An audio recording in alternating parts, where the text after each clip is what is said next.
ಆರ್ಥಿಕ ಸ್ಥಿತಿ ಕೆಡ್ತಾ ಇದೆ. ಅಂದ್ರೆ ಯಾರು ಇದನ್ನ ಮಾಡ್ತಾನೆ ಅವ್ರೇನೋ ಮಾಡ್ತಾರೆ. ಈ ತಂದೆ ತಾಯಿ ಏನ್ ಮಾಡ್ತಾ ಇದ್ರೆ ಹೊಲ ಮಾರಿ ಮನಿ ಮಾರಿ ಸಾಲ ಮಾಡಿ ಮಕ್ಕಳು ಮದುವೆ ಮಾಡ್ತಾರೆ. ಯಾಕಂದ್ರೆ ಮತ್ತೊಬ್ರು ಮಾಡ್ಲತ್ತ ನಾವು ಅದೇ ತರ ಮಾಡತ್ತಂತ. ಸೊ ನಮ್ ಎಲ್ಲರಿಗೆ ಏನ್ ನಮ್ದೊಂದು ಕೋರಿಕೆ ಅಂತಂದ್ರೆ ಮನವಿ ಅಂತಂದ್ರೆ ತಾವು ಅದಕ್ಕೆಲ್ಲ ಮೊರೆ ಹೋಗ್ಬಾರ್ದು. ದುಂದ್ ವೆಚ್ಚ ಅದಕ್ಕೆ ಇದು ಮಾಡ್ಬಾರ್ದು. ನಾವು ಕೋವಿಡ್ದಾಗ ನೋಡಿ ಸಾಕಷ್ಟು ಜನ 50-100 ಮಂದಿಗೆ ತಗೊಂಡ್ ಮದ್ವಿ ಮಾಡಿ ಎಷ್ಟು ಖುಷಿದ್ರು ಅವ್ರು. ಹೇಳ್ತೀರಿ ಸರ್ ನಮ್ ಸಾಕಷ್ಟು ರೊಕ್ಕ ಉಳಿತು, ನಮ್ದು ಇಡೀ ಜೀವನದ ರೊಕ್ಕ ನಾವು ಮದ್ವಿಗೆ ಅಂತ ಇಟ್ಟಿದ್ರು 20-30 ಲಕ್ಷ ಅದು ಉಳಿತು. ಕೋವಿಡ್ದಾಗ ಅದೇನ್ ರೂಲ್ ಆಗಿತ್ತು ಅದು ಬಹಳ ಖುಷಿ ಇದ್ದವ್ರು. 100 ಜನಕ್ಕಿಂತ ಹೆಚ್ಚಿಗೆ ಕರೆಯಂಗಿಲ್ಲ, 1 ಲಕ್ಷದಾಗೆ ಆಗ ಹೋಗ್ತಿತ್ತು. ಸೊ ಅದನ್ನು ತಾವು ಹಿರಿಯರಿದ್ರಿ, ತಾವು ನೋಡ್ಬೇಕದು. ಯಾರಾದ್ರೂ ನಿಮ್ ಆಜು ಬಾಜು ಅವ್ರು ಯಾರಾದ್ರೂ ರೊಕ್ಕ ಇಲ್ದವ್ರು ಖರ್ಚು ಮಾಡ್ಲಾಕ್ ಹೋದ್ರೆ ಸ್ವಲ್ಪ ತಿಳಿಸಿ ಹೇಳ್ಬೇಕು ಅವ್ರಿಗೆ, ತಡಿ ಹಿಡಿಯೋದಕ್ಕ. ಇಲ್ಲ ನಮ್ಗೆ ಹೇಳಿ ನಾವು ಬಂದವ್ರಿಗೆ ನಾವು ಒಂದು ಕನ್ವಿನ್ಸ್ ಮಾಡ್ತೀವಿ. ಅಂದ್ರೆ ಅವ್ರಿಗೆ ನಾವು ಬಂದ್ ಹೇಳ್ತೀವಿ ಬ್ಯಾಡಪ್ಪ ಏನ್ ಬೇಕಾಗಿಲ್ಲ, ನೀವು ಅದು ಸರಳವಾಗಿ ಮಾಡಿದಷ್ಟೇ ಚಲೋ ಅಂತ ಅಂದಾಗ. ಅಂದ್ರೆ ರೊಕ್ಕ ಇದ್ದವ್ರು ಮಾಡ್ತಾರ ಅಂತ ನೋಡಿ ನಾವು ಬಡವರು ಸಾಲ ಮಾಡ್ಕೊಂಡು ಏನೋ ಮಾರಿ ಮಾಡೋದು ಉಚಿತ ಅಲ್ಲದು.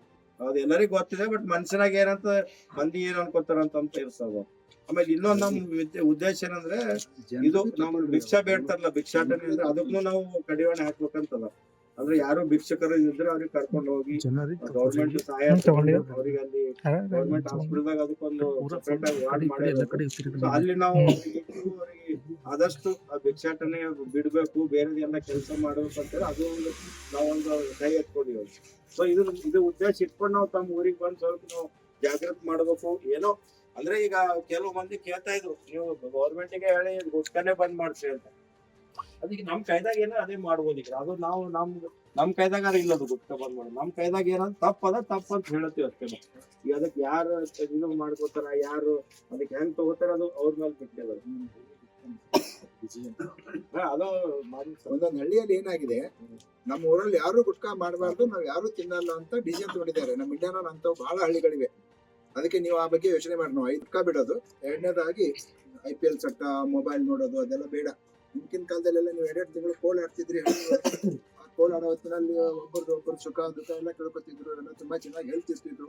ಈಗ ಅದೆಲ್ಲ ಮೊಬೈಲ್ ನೋಡೋದ್ರಿಂದ, ಈ ಗುಟ್ಕಾ ತಿನ್ನೋದ್ರಿಂದ ಆ ತರ ಒಂದು ಮಧುರ ಬಾಂಧವ್ಯ ಏನಿತ್ತು ಊರಲ್ಲಿ, ಆ ಬಾಂಧವ್ಯ ಹೋಗಿದೆ. ಅದನ್ನ ಮತ್ತೆ ನೀವು ಮರಳಿ ತರಬೇಕು ಅಂತಾನೆ ನಮ್ಮ ಆಸೆ ಇದೆ. ಅದಕ್ಕೆ ನಾವು ಎಲ್ಲಾ ಸಮಾಜದವರು, ಒಂದೇ ಸಮಾಜದವರು, ಎಲ್ಲಾ ಸಮಾಜದವರು ಸೇರಿ ಒಂದು ಸೋಷಿಯಲ್ ಕಾನ್ಸೆಪ್ಟ್, ವಾಲಂಟರಿ ಆಗಿ ನಾವು ಎಲ್ಲರೂ ನಮ್ಮ ಮನಸ್ಸಿನಿಂದ ಬಂದು ಹೇಳ್ತಿದ್ವಿ. ನಾವು ಇನ್ನೂ 5-6 ಸಾರಿ ನಿಮ್ಮ ಊರಿಗೆ ಬರ್ತೀವಿ. ದಯವಿಟ್ಟು ನೀವು ಅಂತದ್ದು ನಿಮ್ಮ ಯಂಗ್ಸ್ಟರ್ಸ್ ಇದ್ದಾರೆ ಊರಲ್ಲಿ, ಎಲ್ಲಾ ಸಮಾಜದವರು, ಎಲ್ಲರೂ ಒಂದೇನೆ, ಎಲ್ಲರೂ ಸೇರಿ ಆ ಒಂದು ತೀರ್ಮಾನ ಮಾಡಿ. ನೀವು ತಿನ್ನಲ್ಲ ಅಂತಂದ್ರೆ ಮಾರಾಟ ಮಾಡಲ್ಲ ಅಷ್ಟೇನೆ. ಅಲ್ಲಿ ಹೋಗಿ ಅದು ತಡೆ ಹಿಡೀರಿ, ನಮ್ಮ ಕೈಲಿ ಇದ್ದಿದ್ದೆ ಮಾಡ್ಬೇಕಲ್ಲ. ನೆಕ್ಸ್ಟ್ ಹಳ್ಳಿ ಊರಲ್ಲಿ ಮದ್ಯಪಾನ ನಿಷೇಧ ಇದೆ, ಆ ಊರಲ್ಲಿ ಮದ್ಯಪಾನ ಅಂಗಡಿನೇ ಇಲ್ಲ. ಅದೇ ತರ ಒಂದು ನಮ್ಮ ವಿನಂತಿ ಇದೆ, ನೀವೆಲ್ಲರೂ ಸೇರಿ ನಿಮ್ಮ ಮಕ್ಕಳಿಗೆ ಬುದ್ಧಿ ಹೇಳ್ರಿ, ನಿನ್ನೂ ಒಂದು ಇದು ಮಾಡ್ಕೊಳ್ಳಿ, ನಾವು ತಿನ್ನಲ್ಲ ಅಂತ.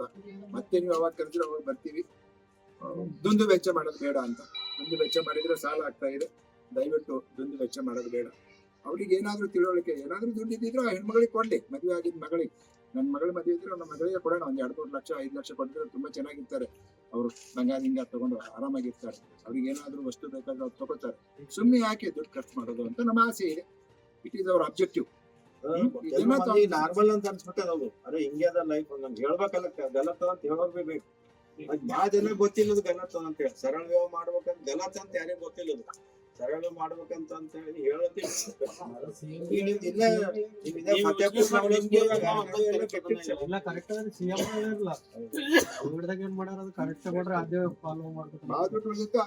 ಅವ್ರ ಮಗಳಿಗೆ ಕೊಟ್ಟರು, ಸಾಲ ಮಾಡ್ಕೊಂಡಿಲ್ಲ. ನಿರ್ಮಾಣ ಮಾಡ್ಬೇಕು. ಅವ್ನಿಗೆ ಏನ್ ಬೇಕು ಅದು ಒಂದ್ ಅಂಗಡಿ ಹಚ್ಕೊಡ್ಬೋದು, ಒಂದ್ ಅಂಗಡಿ ಹಚ್ಕೊಡ್ಬೋದು. ಇದೆಲ್ಲ ಊರಿಗೆ ಖರ್ಚು ಮಾಡಿ ಊಟ ಹಾಕಿ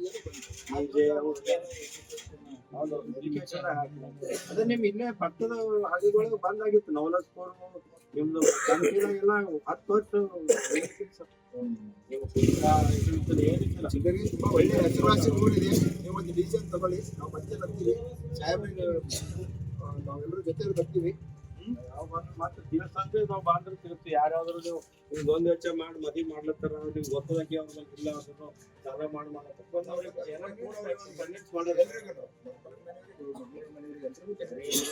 ನಮ್ಮ ಇದ್ರ ನಮ್ಗೆ ತಿಳಿಸಿ ನಾವು ಬಂದು ಅವ್ರಿಗೆ ಏನು ಕನ್ವಿನ್ಸ್ ಮಾಡೋಕೆ ಮಾಡೋಣ ಎಲ್ಲರೂ. ತಮ್ಮ ಟೈಮ್ ಕೊಟ್ಟಿದ್ದಕ್ಕೆ ಧನ್ಯವಾದಗಳು.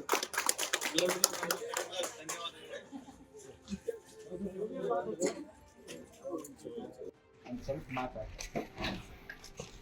ಎಲ್ಲರಿಗೆ ನಮ್ಮ ಮಹಾಜನತೆಗೆ ನಮ್ಮ ಕುರಿತ ಇವತ್ತಿಂದ ಒಂದು ವಿಶೇಷ ಕಾರ್ಯಕ್ರಮ ನಾವು ಹಮ್ಮಿಕೊಳ್ಳಿ ನಮ್ಮ ಗ್ರಾಮದಲ್ಲಿ. ಏನಂದರೆ ನಾವೊಂದು ಸಂಸ್ಥೆಯನ್ನು ನಡೆಸ್ತಾ ಇದ್ದೀವಿ, ಟ್ರಸ್ಟು ಬೀದರ್ ನಾಗರಿಕ ಸನ್ಮಾರ್ಗ ಸಮಿತಿ ಅಂತ ಬೀದರ್ ಜಿಲ್ಲಾ ನಾಗರಿಕ ಅಂತ BNSS ಅಂತ ಶಾರ್ಟ್ ಫಾರ್ಮು.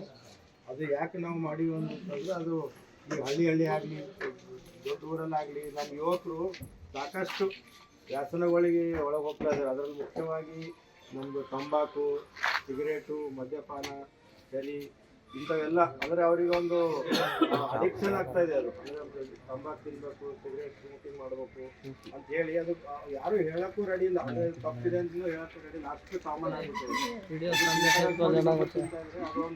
ಅದೊಂದು ದುಶ್ಚಟ. ಆಮೇಲೆ ಅದರಿಂದ ಏನೇನು ಪರಿಣಾಮ ಆಗ್ತದೆ ತಮ್ಗೆಲ್ಲರಿಗೂ ಗೊತ್ತಿದೆ. ಯಾಕಂದ್ರೆ ಕ್ಯಾನ್ಸರ್ ಆಗ್ಬೋದು, ಇಲ್ಲ ನಿಮ್ಮ ಮನೆಯದು ಆರ್ಥಿಕ ಪರಿಸ್ಥಿತಿ ಕೆಡ್ಬೋದು. ಸೊ ಇವೆಲ್ಲ ದುಷ್ಪರಿಣಾಮಗಳು ಆಗಿ वहाँ जाके वो गैप से ले उनका एक साथ ऐसा आना एक लाइन में ऐसा ಯುವಕರು ಇವೆಲ್ಲ ಇದರಿಂದ ದೂರ ಇದ್ದು ತಾವೆಲ್ಲರೂ ಒಂದು ಒಳ್ಳೆ ಜೀವನವನ್ನು ಇದು ಮಾಡ್ಕೋಬೇಕು. ಮತ್ತು ಇನ್ನೊಂದು ಮೇನ್ ನಾವು ಹಳ್ಳಿದಾಗ ಏನು ನೋಡಿ ಅಂತಂದರೆ ಈಗ ಹೊಸದಾಗಿ ಮೊಬೈಲ್ ಅಡಿಕ್ಷನ್, ಅಂದರೆ ಡಿಜಿಟಲ್ ಆಗಿ ಮೊಬೈಲ್ ಫೋನ್ ಏನದ ಅದು ಬೆಳೆಸ್ಬಿಟ್ಟವೆ. ಅಂದರೆ ಇವಾಗಲೇ ಹಳ್ಳಿದಾಗ ಜನ ಮಾಡ್ತಾರೆ ಆನ್ಲೈನ್ ಮೊಬೈಲ್ ಮೊದಲೆಲ್ಲ ಹನ್ನೊಂದು ರೂಪಾಯಿ ಕಟ್ಟಿಗೆ ಮಾತಾಡ್ಕೊಂಡು ಕೂರ್ತೀವಿ, ಒಬ್ರಿಗೆ ಒಂದು ಇದು ಇರ್ತಿತ್ತು.